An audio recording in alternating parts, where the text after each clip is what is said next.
बिस्मिल्लाहिर्रहमानिर्रहीम। अस्सलामुअलैकुम व्यूअर्स। आज जो हम आपके लिए रेसिपी लेकर आए हैं वो बहुत ही ज़्यादा मज़ेदार है और घर में जो मसाले रखे होते हैं आप उनसे इसको आसानी बना सकते हैं और इसका टेस्ट इतना ज़बरदस्त है कि आप रेस्टोरेंट के खाने भूल जाएंगे। तो उनेज़ा शेख किचन में आपको वेलकम कहती हूँ। तो चलिए आइए अपनी रेसिपी स्टार्ट करते हैं। सबसे पहले कढ़ाई में 1 कप ऑयल डाल लेंगे। लो फ्लेम पे इसको थोड़ा सा गरम कर लेंगे। थोड़ा गरम होने के बाद इसमें 3 से 4 लहसुन की कलियां बारीक काट के डाल लेंगे और इनको हम थोड़ा सा फ्राई कर लेंगे। अब ये थोड़ी सी फ्राई हो गई हैं। इसमें हम आधा किलो बोनलेस चिकन डाल देंगे और इसको हम थोड़ा सा इसमें फ्राई करेंगे। अब इसको थोड़ा सा फ्राई करने के बाद इसमें हम 1 टेबल स्पून नमक, 1 टेबल स्पून गरम मसाला, 1 table spoon paprika powder, 1 table spoon हल्दी और 1 टेबल स्पून धनिया पाउडर डाल देंगे और इसको इसमें अच्छी तरह से मिक्स करेंगे और इसमें हम इसको थोड़ी देर फ्राई कर लेंगे। 5 से 6 मिनट हो गए हैं। ये देखिए चिकन अच्छी तरह से फ्राई हो गया है, इसका पानी भी खुश्क हो गया है और ऑयल भी ऊपर आ गया है। अब इसमें हम 2 कप प्याज और टमाटर का पेस्ट डाल देंगे। इसको डालने से इसका टेस्ट बहुत ही ज़्यादा मज़ेदार हो जाएगा। अब इसको हम अच्छी तरह से मिक्स कर लेंगे और फिर इसको कवर करके इसका पानी थोड़ा खुश्क होने तक इसको पकाएंगे और इस दौरान हम फ्लेम को थोड़ा मीडियम कर देंगे।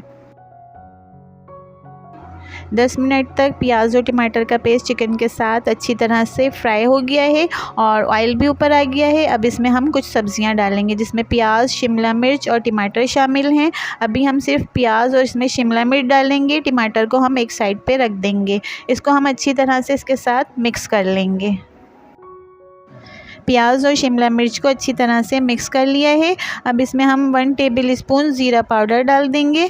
ज़ीरे को मैंने थोड़ा सा फ्राई करके इसको बारीक पीस लिया है और इसमें 1 टेबल स्पून चिकन कढ़ाई पाउडर डाल देंगे। फिर इन दोनों को अच्छी तरह से मिक्स करके इसको कवर करके पका लेंगे ताकि प्याज थोड़े से नरम हो जाएँ और इसका पानी थोड़ा सा और खुश्क हो जाए।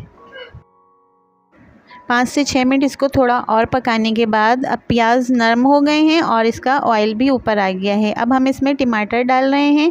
टमाटर का गूदा मैंने पहले ही निकाल दिया है और इनको बड़े बड़े स्क्वायर शेप में काट लिया है। टमाटर इसमें डालने के बाद इसमें 3 से 4 हरी मिर्च डाल देंगे और फिर इसको कवर करके हम 1 से 1.5 मिनट तक पकाएंगे। इस दौरान हम अपने चूल्हे की फ्लेम को मीडियम ही रखेंगे। तो व्यूअर्स 1 मिनट हो चुका है, हमारी डिश चिकन जलफ्रीज़ी बिल्कुल रेडी हो चुकी है। अब हम चूल्हे को ऑफ़ कर देंगे और इसको हम डिश आउट कर लेंगे।